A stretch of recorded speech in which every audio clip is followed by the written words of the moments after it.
Salut à tous, aujourd'hui je vous retrouve dans une vidéo pour faire un tag.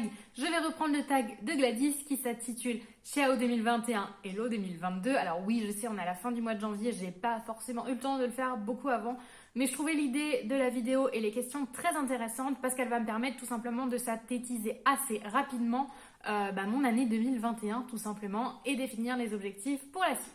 Et la première question n'est autre que quelles sont mes 3 meilleures lectures de 2021. Donc ma troisième meilleure lecture, c'était The Bone Season de Samantha Shannon, tout simplement parce qu'il s'agit d'un univers dystopique et que ça faisait très longtemps que j'en avais pas lu.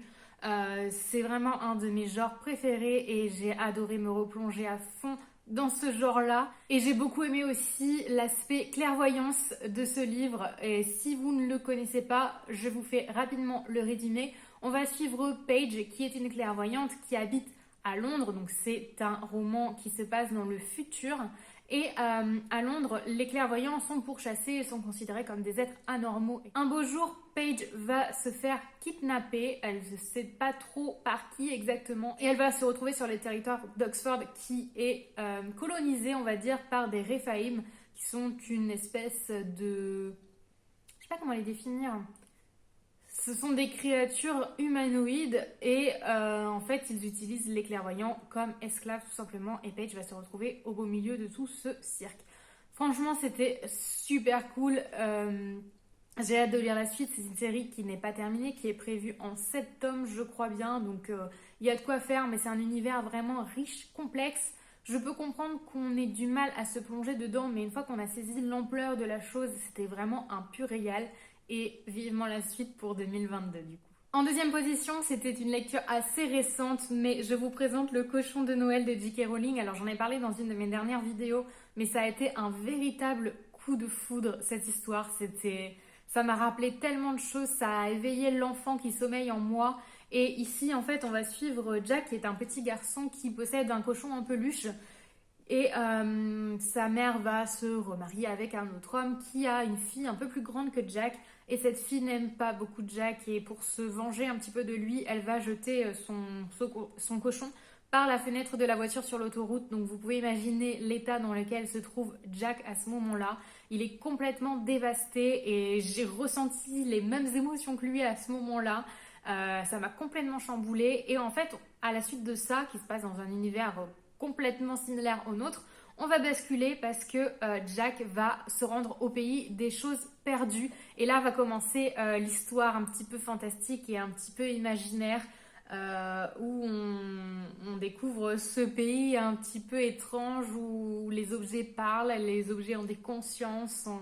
Voilà, c'était vraiment super touchant et j'ai beaucoup pleuré en lisant cette histoire, mais c'était très très beau, c'était un très beau conte pour enfants et je vous le recommande vivement.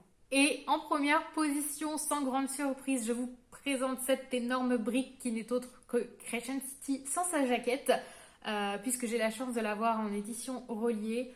C'est mon coup de cœur de l'année, c'est mon coup de cœur de ces quelques dernières années même, j'ai envie de dire, parce que je ne me souviens pas avoir eu un tel coup de foudre pour un livre ces derniers mois, années, comme je vous ai dit. Ça a été vraiment quelque chose d'incroyable. J'ai mis extrêmement longtemps à le lire. Je pense qu'on était sur 3 semaines, 1 mois. Mais qu'est-ce que je l'ai savouré, qu'est-ce que j'ai apprécié tous ces aspects. Alors ici, on va suivre Bryce, qui est une fae et qui vit dans la ville de Crescent City, qu'on appelle aussi Lunation.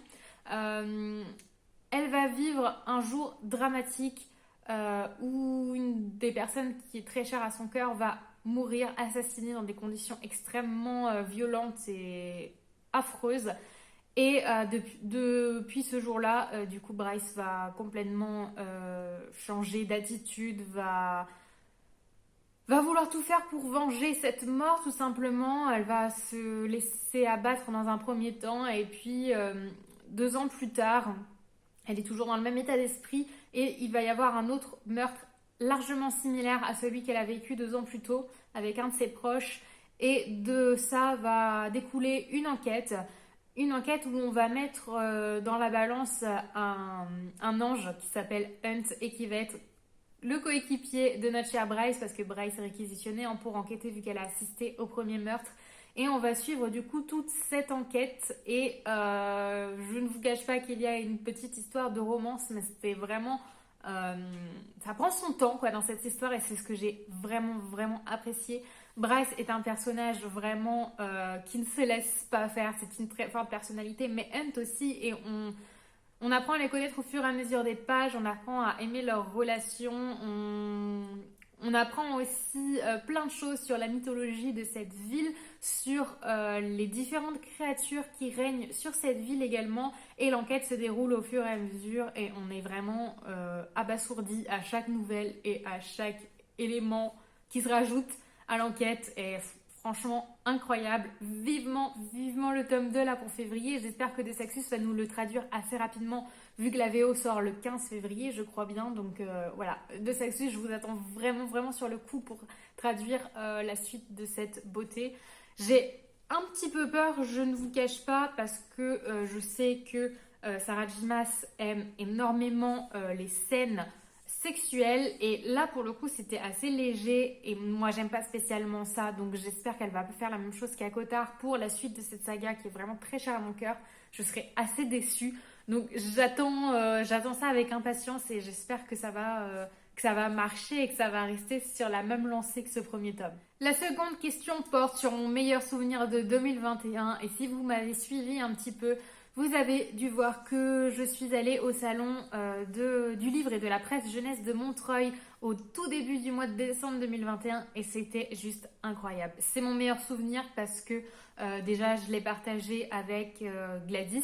C'était un moment fou, on avait loué un Airbnb pas très loin, enfin on a passé un très bon moment, ça faisait longtemps qu'on s'était pas retrouvés toutes les deux comme ça, à partager un moment qu'on chérissait toutes les deux. Ouais, c'était vraiment génial de découvrir des auteurs, de voir des livres à perte de vue sur ces 2 jours. C'était juste dingue. J'ai vraiment apprécié ce moment. En plus, c'était un rêve d'ado, on va dire. Je me souviens des toutes premières vidéos YouTube livresques que je regardais où toutes les filles allaient au salon de Montreuil et moi j'étais là devant mon écran en me disant un jour j'aimerais y aller. Et ce jour est arrivé au début du mois de décembre, donc franchement c'était vraiment un super moment.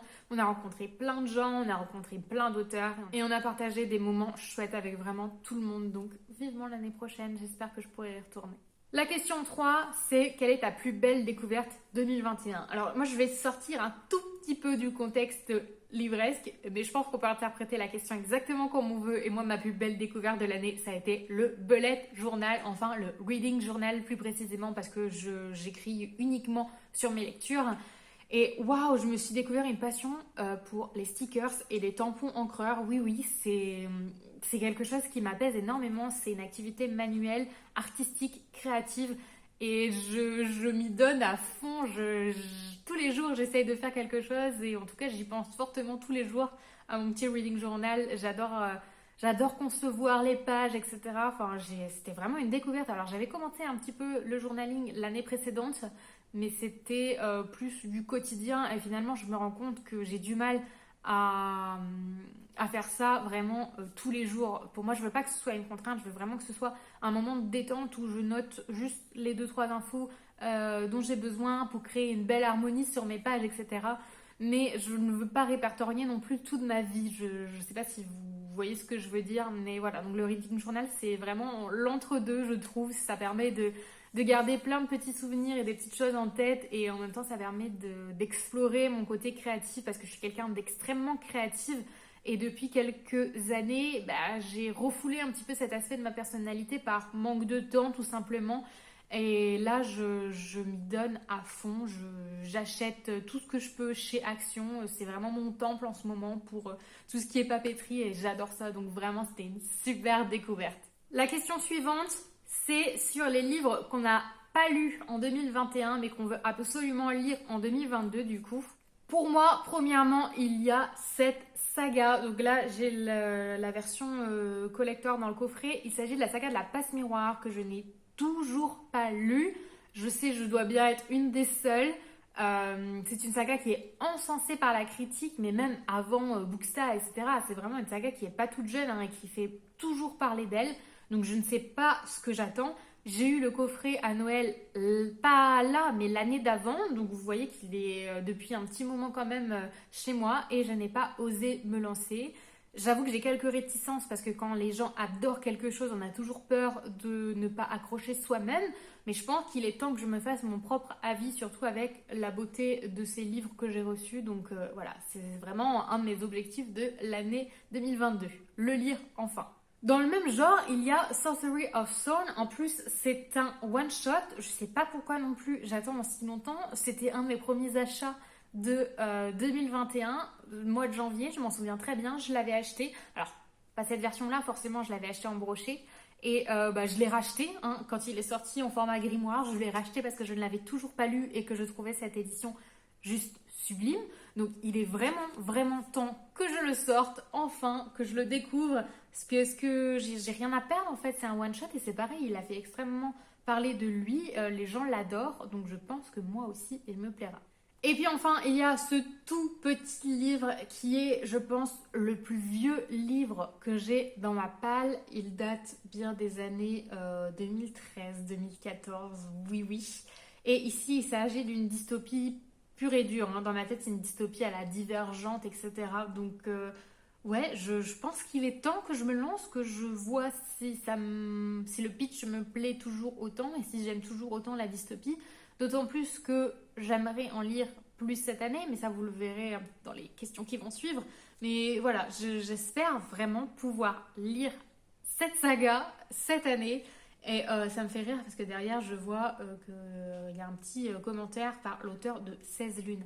Qui se souvient de 16 lunes, s'il vous plaît? Donc, c'est pour vous dire à quel point ça date, mais ouais, j'ai hâte de voir. Alors, peut-être que maintenant, avec le recul et avec le fait que je sois un petit peu plus âgée, ça me plaira moins, mais il faut que je me lance en fait, j'ai pas le choix là.